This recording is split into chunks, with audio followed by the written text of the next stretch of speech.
Hello, and it is another week on Finding Data Friends, and we are being joined by our brand new friend, Argenis. Argenis, how's it going, and who are you? Hello, everybody. My name is Argenis Fernandez. I am a principal program manager. I work for Microsoft on the Azure Data Organization, more specifically on the Microsoft Fabric area of Azure Data. And I'm sure that you guys have a few questions about it already, because I can see you guys' faces like, ooh, Fabric.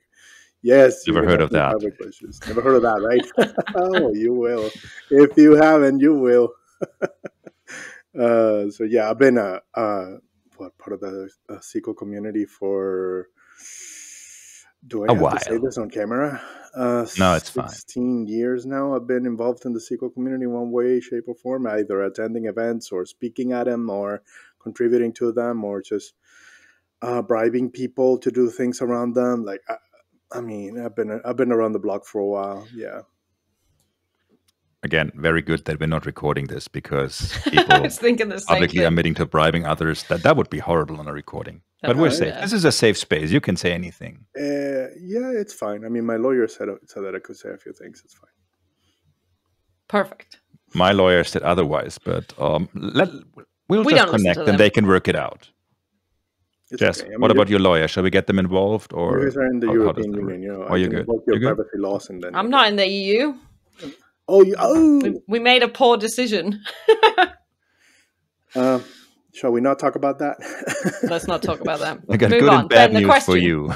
The good news is GDPR doesn't matter to you anymore, but there is actually no good news. There's no Anyways. good news. So with you having been in the data field for, let's just stick with a while, because otherwise we would be pointing out how old you are. And we don't do that. I'm just old. Exactly. So But it will think still fit in an integer. So I mean, in years, maybe not days. I guess it depends on the integer that you pick, but yeah. I think I'm overlapping in my grumpy times and my fun times. Like they're sort of overlapping right now. You know, I'm just starting to get a little grumpy, but it's sort of fun. Like I'm in that age range right there. It's a little strange. Yeah.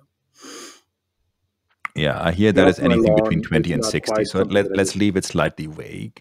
Yeah. I was going to say, I think I'm already firmly in my grumpy stage, so I don't know was what born happened. grumpy, so Yeah. There's a fun stage? Here's the thing, though. For most of my life, I haven't hesitated to just tell people to go places. And yeah, it's, you know, I actually find that like super interesting, right? Like a lot of people like hesitate to tell you that you're wrong. You're just wrong.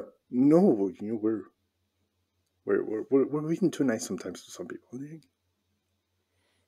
I agree.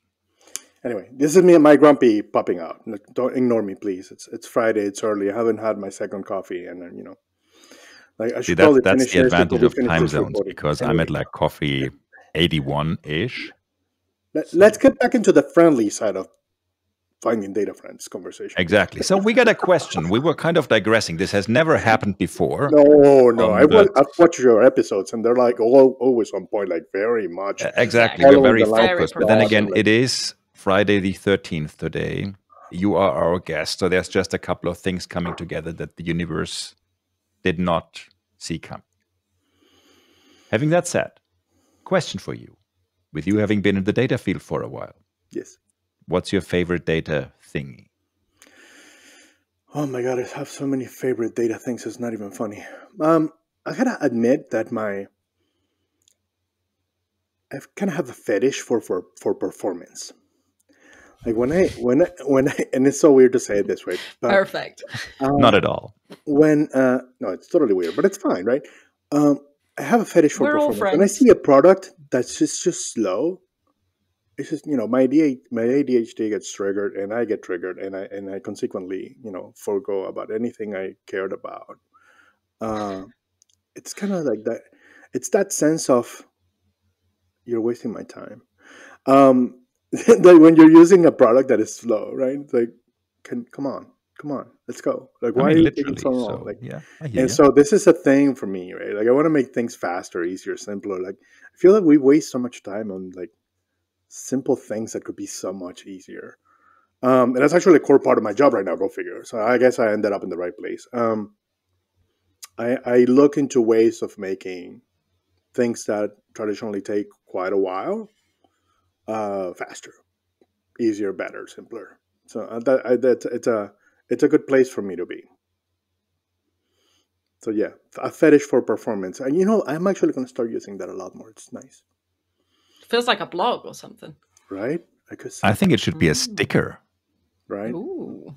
performance fetish, and I have lots of Mm. ideas how that could look like. So We'll pick that up after the episode.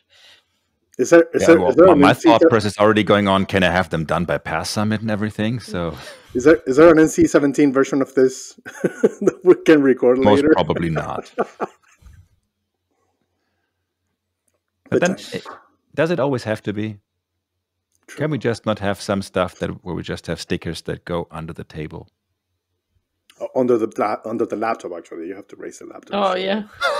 Yeah. So you only see them when you flip it over, and I was like, whoa! The thing is, if you put them under your laptop, you're probably putting them over your laptop fan, which makes your laptop hot, which makes your laptop slow. So the sticker is exactly defeating the purpose of your performance kink.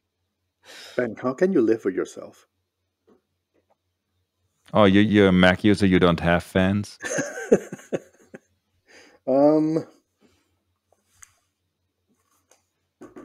It's a Microsoft. Well, there's plenty of room I for was going to stickers say, then. now we Yeah, finally have a design. reason to use a Mac because we can put stickers on the bottom. So How great stickers would on it the be to bottom have should your... also be a sticker, but that's, again, an entirely different rabbit hole we can go down at any later point. Just not now. How great would it be to have your laptop like on a podium giving a presentation with like your nice professional stickers on this side, right? And as you get up to leave, you like pick up your laptop and everyone's like, ah! What is underneath there? That's better than showing up at a podium and to do a presentation, plugging in your laptop, and it's showing websites that you were not supposed to show to people. I may or may not have seen that before. Perfect. Yeah, that was a little. I have seen that on so many, well, not just presentations, but also on way too many Teams calls. Sharing is not always caring, people. Check your Yeah. tabs, which also should definitely be a sticker. Check your tabs should be a sticker. So anytime anyone shares their screen, I'm always like, ooh, what are the... Okay. Let's see if we qualify. Let's go. Yeah. The Read thing the is, now it all makes sense to me because there's some people, whenever they share their screen, I see like they have about 1,500 tabs open, give or take. So they're all I'm always small. like, you got a problem. However, that is probably just a distraction strategy because there is no way I'm going through all of them. Yeah. Huh. Perv. But the thing is, it's actually interesting, right? Because you start looking at people's stickers and you go, you're obviously drawn to some and completely turned away by others, and you start wondering, where does this person's heart lie? Are we with the more drawn ones, or are we with the other ones? Anyway, it's part of people's personalities, I guess. I only have a few on this laptop on this side, but that's because I've been lazy, and the stack of stickers that I have over there, it's way too big for me to like try to figure out where I fit them. Yes, I have a unicorn there, as you can see. Smart. This one I actually like, the one that says, be brave enough to suck at something new. Yeah. I agree. Also, since I'm going to get to see you very soon, I'm going to get you a new sticker because I had new stickers made for data mines. And they say, do not try this in production. Mostly because of some stuff I pulled off in my pre-con where I was like, okay, I'm just going to do it that way because it was easier. My favorite example is still, I was doing hybrid stuff and I had to connect my on-prem server to Azure. And rather than creating some proper networking, it was just running client VPN from within the SQL server or from within the machine in where SQL server was running. That required you to be RDP'd in because, again, client VPN and stuff. But I figured it does the trick. And it warranted a new sticker. So I think that is all. Check. That's what we do. Doing it right. I got me a Flipper Zero. You guys know about Flipper Zeros? Mm-mm. You should read up on them. So they're basically little hacking devices that can emit signals in a whole bunch of different bands. It's got like Wi-Fi, NFC, and it can cause a mayhem really quickly. And I was thinking, I want to play some pranks on people at some point. So this conference is. Anyway, I'll shut up because I'm giving away my evil plan. Perfect. Well, we'll go on a segue. Let's get back on track on the friendly side of finding people. Exactly. Back you keep saying that, but at some point I don't believe it anymore. We haven't seen the track in a while. Behave, Argenis. All right. The second question we always ask, I guess, is for your favorite non-data thing. Look, I mean, these days my kids are playing a lot of sports, and that's been my favorite non-data thing these days. Just attending their games, attending their scrimmages, and watching them play, and just watching them have fun on the field or the court. Right. So my daughter plays volleyball, and my son plays soccer, and it's always super nice to see them. You know, they're being athletic and fast and doing things that I never did because I was the little nerdy guy that really didn't do much. But I mean, I did do some sports, but I wasn't really like great at them. They're pretty good at them. Quick question: when you say I was the little nerdy guy, what do you mean by was? Exactly. Okay. That doesn't offend me though. Like, no, I wasn't trying. Well, if I were trying to offend you, you would notice. Fully embrace my nerdiness. But I guess my lack of athleticism these days, you know, it's something that I kind of reflect on my children, right? Like they're doing great, you know, they're in great shape. They're captains of their team sometimes, and it's like awesome to watch. So that's one of the things that I enjoy the most these days. And then I also love cooking. I do love cooking. I love drinking while cooking, so wine is a thing for me. And I live in Washington, so you know this is a fantastic area for wines. I don't know if you guys. Oops, sorry about that. I don't know if you guys have tried a lot of Washington wines. If you haven't, when you come here, make sure you do. I can take you to the right places for that. Washington wines are fantastic. Some of the best in the world. And no offense to Europe, but I feel that sometimes they're just better. You know, isn't Chateau Saint Michel from Washington, for example? Yes, but Chateau Saint Michel is a pretty commercial, generic kind of. Well, yes, but that's kind of it's not very easy to get Washington wines. Yes. Outside of just like it's rather hard to get some of the European, especially smaller wineries in the US, unless you're jumping through a ton of hoops. Our best wines are not really massively produced. I mean, they do. Obviously, some of them make quite a bit of a. They generate quite a bit of output, but they're not they're not massive wine houses. They don't generate tens of thousands of cases. Rarely. The ones that are really good are like much smaller, and they really put a lot of work into each bottle, and that's actually super appreciated. Right? You can sense it when you can taste it. There's a friend of mine who used to work with me at Pure. He was a sales guy. Mr. Armstrong, was a pretty good sales guy, but his passion was wine, and he would actually bring some of the wine that he made to the office. And I was like, well, "This is really good." All of a sudden, he's like, "I'm done with sales. I'm going into wine," and now he's got Armstrong Family Winery, and you can look him up. They're actually pretty great. He's won quite a bit of awards, and his wines are fantastic. Some of the best that you can try around here in the area. So that's pretty cool. It's just example where people are, and they're not from the area, right? Tim and his wife are from the Midwest, but they just came here because they love the area and they love the wine producing communities around here in the area. So it's great. Wine is a thing for me, yes, big time. I could tell by now. Not as much as some would think, right? Like you guys know Itzik Bengan, and you've heard about him if you haven't met him. Itzik is insane when it comes to wine. Like he's got a cellar that you get lost in. Like he's huge, but I'm not crazy like Itzik. I'm a reasonable person. By the way, I'm not crazy like Itzik. That should be a sticker. But again, just in many ways, actually, the guy's completely. I mean, he's a genius. Like when you start talking to him about his sequel, he will he would make your brain mush in like 2 milliseconds. He's crazy. Yep. He's smart, that one. I Yep. guess we can say that. I guess you could say that. With you loving cooking and all that, that is actually perfect, because that totally leads us into our last question of the day. Yes. You got basically two options. Either you invite Jess and myself to your home for dinner, or we will kidnap you and you will prepare something for us on the road. You can also buy us something while we're on the road. We're really open-minded kidnappers, slash van lurers. How If that's- about how about we don't if that's- plan any of this? You guys just kidnap me whenever, and we'll take it from there. Kidnapping is so Great. much easier than we ever imagined. So, anyways, I thought that was going to be the hard part. Yep. Oh boy. We got a visitor love for the the kitty. we have podcast. guest. Maddox would like to say hi. Thanks, buddy. Yay! I have 3 of them waiting for me right outside. And now, just as I was about to say, so what's for lunch or dinner? The cat jumped on the table. So I hope it's not a cat, but indulge us.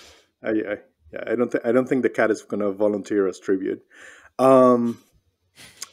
What's for lunch or dinner? I'm not cooking lunch today, but I may be cooking dinner. I did ask for some ribeyes tonight, so maybe we'll cook some on the grill. We shall see. You know, have some friends coming over.